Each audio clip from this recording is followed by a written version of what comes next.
हमारे सनातनी भाई बहनों के लिए हम कुछ खास उपाय बताने वाले हैं जो 13 जनवरी 2025 से पौसी पूर्णिमा से शुरू होंगे। कितना भव्य और दिव्य कुंभ मेला शुरू हो चुका है। खास तिथि चंद्रमा और जल का भी एक रिश्ता है। जब चंद्रमा तेज होता है तब आप देखिए समुद्र में कैसी लहरें आती हैं। खास तिथियों के समय पानी बहुत रिसेप्टिव होता है। साधु, संत और सन्यासी जब उसमें स्नान करते हैं तो उनकी सारी ऊर्जा उस पानी में समा जाती है। फिर जब हम लोग उसमें स्नान करते हैं तो हमें भी वो ऊर्जा महसूस होती है। ये बहुत ही वैज्ञानिक है। साधना से भरा हुआ पानी उन सभी सकारात्मक तत्वों को बाहर लाता है और इसका जश्न मनाया जाता है। इसीलिए हर किसी को कोशिश करके कुंभ के दौरान वहां होना चाहिए। लेकिन अब तो भीड़ भाड़ बस एक बहाना है। अगर कुंभ में नहीं जा सके तो कम से कम कुंभ में जो व्यवस्था है उसमें से सेवा करें। कोई ना कोई सेवा करें। जैसे बात बनी है, अपने घर में श्री ठाकुर जी का स्नान कराकर तीर्थ जल जैसे गंगा यमुना का जल अपने पास रखें। अपने घर के बर्तन में उसे मिलाकर गंगे यमुने चैव गोदावरी सरस्वती नर्मदे सिंधु कावेरी जस्मिन सन्निधि कुरु, इस श्लोक को बोलकर उस जल को सिद्ध करें और मन में प्रयागराज के संगम का ध्यान रखें। जो घर पर हैं उनके लिए मैं बताना चाहती हूँ कि कैसे प्रयागराज के कल्पवास का फल घर में भी मिल सकता है। इसके लिए आपको ध्यान से सुनना होगा। घर पर ही गंगा स्नान का फल कैसे प्राप्त कर सकते हैं। अगर आप गंगा स्नान का फल पाना चाहते हैं तो सूरज उगने से पहले उठकर स्नान करना होगा। एक तांबे का लोटा ले लें और उसमें थोड़ी तुलसी की पत्तियां डाल दें। फिर उसमें साधारण पानी भर लें। आप चाहें तो रात को ही पानी भरकर रख सकते हैं। बहुत से लोगों को सुबह जल्दी नहीं मिल पाता, तो मैं आपको बता रही हूं कि आप घर पर ही गंगा स्नान का फल कैसे पा सकते हैं। रात को शुद्ध अवस्था में रहें और तुलसी की पत्तियां रखें। दिनों तक ताजा मानी जाती है, तोड़ के रख सकते हैं फ्रिज में। लेकिन जब फ्रिज में रखें तो ध्यान रहे कि लहसुन, प्याज या कोई झूठा खाना ना हो। अभी तो ठंड है। आप किसी भी बर्तन में तुलसी की पत्तियां तोड़ के या रोज भी तोड़ के पानी में डाल सकते हैं। ये गंगा जल बनाने का तरीका है। मैंने पहले भी एक वीडियो डाला था जो नए दर्शकों के लिए है। खासकर जो गंगा स्नान करना चाहते हैं उनके लिए ये ज्यादा फायदेमंद होगा। तुलसी की पत्तियां तांबे के लोटे में डालें, ताजा पानी उसमें भर के रख लें और वो बन गया गंगा जल। कुंभ में 4 बड़े स्नान होते हैं। पहला मकर संक्रांति, दूसरा मौनी अमावस्या, तीसरा बसंत, चौथा माघी पूर्णिमा पर। चाहे आप घर पर हो या कल्पवास में।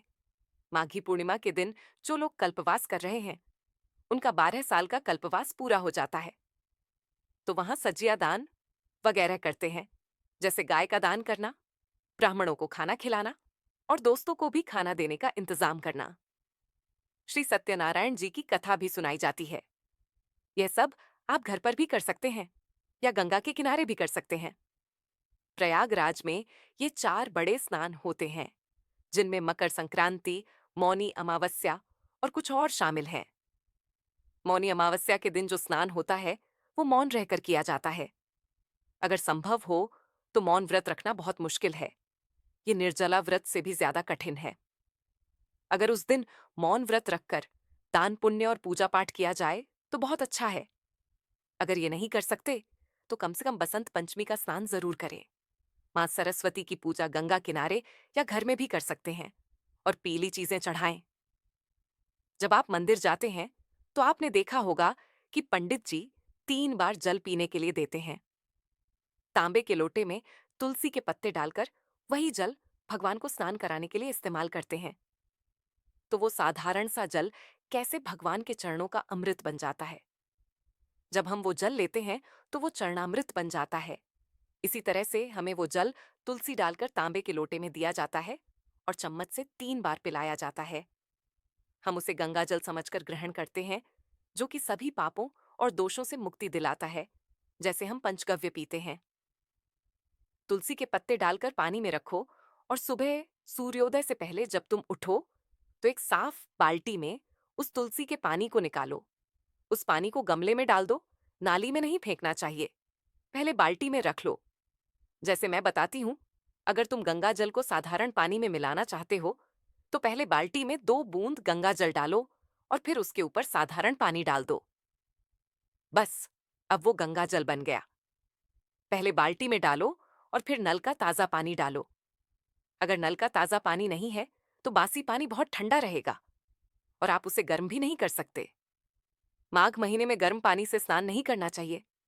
अगर बासी पानी है तो आप नहा सकते हैं, और अगर ताजा नल का पानी आता है तो उससे भी नहा लो। तो ये हो गया गंगा स्नान। नहाते समय किस मंत्र का जाप करें? जैसे आप देखो, नहाते समय गंगा जी में लोग क्या करते हैं? भगवान का पाठ करते हैं। जिसको जिस चीज की श्रद्धा है वो करते हैं। नहाते समय हर हर भागीरथी गंगे काशी विश्वनाथ संभो, ये मंत्र जाप करते करते स्नान करें। स्नान के बाद पूरे महीने सूर्य को जल जरूर दें और देव वृक्षों को सिंचित जरूर करें। घर के आसपास अगर देव वृक्ष हैं, जैसे पीपल, बरगद, तुलसी, केला, अपराजिता, तो उन्हें भी पानी देना चाहिए। इसके बाद कुछ दान भी करना चाहिए। दान की ये प्रक्रिया रोज की होनी चाहिए।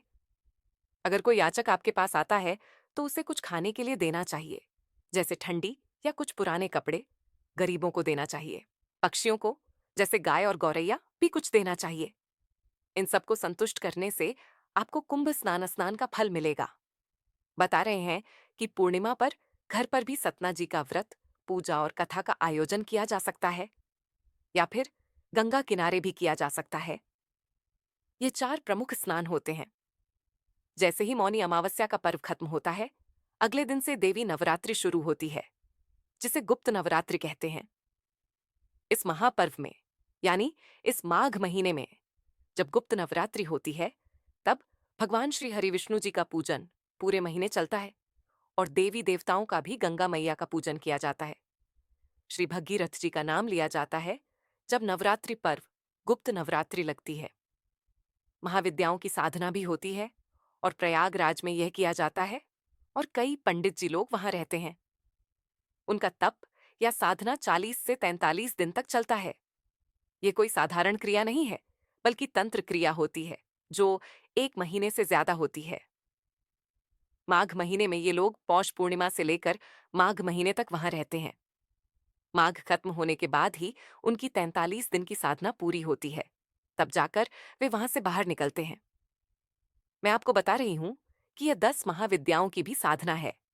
पूजा को लेकर जो भी महाविद्या में आस्था रखता है वो पूजा करता है। बहुत से लोग ऐसा करते हैं, कहते हैं कि ये पूजा घरेलू लोग नहीं करते, लेकिन ये बिल्कुल गलत है।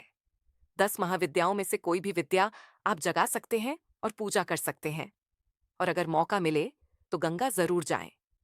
इस बार महाकुंभ लग रहा है, जो 12 वर्षों में एक बार आता है। ये कुंभ 12 बार बीतने के बाद 144 सालों के बाद हो रहा है। इस कुंभ में अगर आप एक बार भी जाएं तो प्रयागराज में स्नान करने जरूर जाएं। मैं आपको बता रही हूं कि माघ में जो अभी आने वाला है, उसमें आप कैसे घर पर तैयारी कर सकते हैं। पर कुंभ स्नान का पुण्य फल तभी मिलेगा। अब आप पूछेंगे कि क्या घर में लहसुन, प्याज वगैरह बना सकते हैं या नहीं? तो मैं कहूंगी, मत बनाओ। लेकिन अगर आपके घर में लोग नहीं मानते हैं तो 1 महीने तक ये सब नहीं चलेगा। लहसुन प्याज कोई बुरी चीज नहीं है। इसमें तीव्र महक होती है, तेज सुगंध होती है, इसीलिए इसकी मनाही है। लहसुन प्याज खराब नहीं है, आप इन्हें खा सकते हैं। हाँ, लेकिन नशा, पत्ते और नॉनवेज के लिए मैं मना करूंगी। अगर आप विधि कर रहे हैं और कुंभ स्नान की विधि निभा रहे हैं, तुलसी से गंगाजल बना के स्नान करना, सूर्य देव को जल देना, नवरात्रि में नव दुर्गा की पूजा करना और 10 महाविद्याओं की पूजा करना सबको बताया गया है।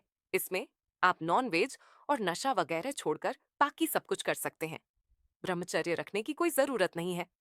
हाँ, लेकिन जो लोग कल्पवास करेंगे, उन्हें घर की बात बता दूं, जैसे कि गिर सोमनाथ पर, मकर संक्रांति, मौनी अमावस्या, बसंत पंचमी और माघी पूर्णिमा, ये 4 बड़े पर्व हैं। इन दिनों ब्रह्मचर्य का पालन करें। और जो प्रयागराज में रहकर कल्पवास करते हैं, उन्हें लहसुन प्याज वगैरह छोड़ना होगा। सोच ये है कि सभी चीजों को छोड़ देना है, ब्रह्मचर्य का पालन करना है। झूठ, दुश्मनी, मोह, चोरी चकारी, इन सब चीजों से मुक्त होकर तपस्या करने जाना है। वहां पर सबको अपनी जिम्मेदारियां निभानी पड़ती हैं। जैसे आप घर पर हैं या गंगा के किनारे हैं, अब ये पूर्णिमा का दिन है, माघी पूर्णिमा। माघी पूर्णिमा के दिन खास पूजा होती है, जैसे सत्संग की कथा का आयोजन करना, भोज का आयोजन करना, गाय का दान करना, सजिया का दान करना। सजिया दान में घर की सभी जरूरी चीजें होती हैं, जो पंडित जी या कुल पुरोहित के लिए होती हैं। वो दान कराते हैं और खुद भी ले लेते हैं। माघी पूर्णिमा पर हवन का बहुत महत्व होता है, मतलब पूरी आहुति का भी खास महत्व है। गंगा के किनारे बहुत सारे लोग हलवा पूरी बना के दान करते हैं, बांटते हैं, लंगर लगाते हैं और बहुत सी सेवा करते हैं। तो आपसे जितना हो सके, आपकी आमदनी और बचत के हिसाब से 2 से 3% जितना भी हो, अपने अन्न में से कुछ दान कर सकते हैं। ये स्वेच्छा से किया जाता है, जिससे आप भी खुश रहें। आप कुंभ स्नान स्नान के बारे में भी जान सकते हैं। आप हमारे चैनल को सब्सक्राइब कर लें और बेल आइकन दबा दें। आपको आगे की सभी वीडियो मिलती रहेंगी। तब तक के लिए नमस्ते।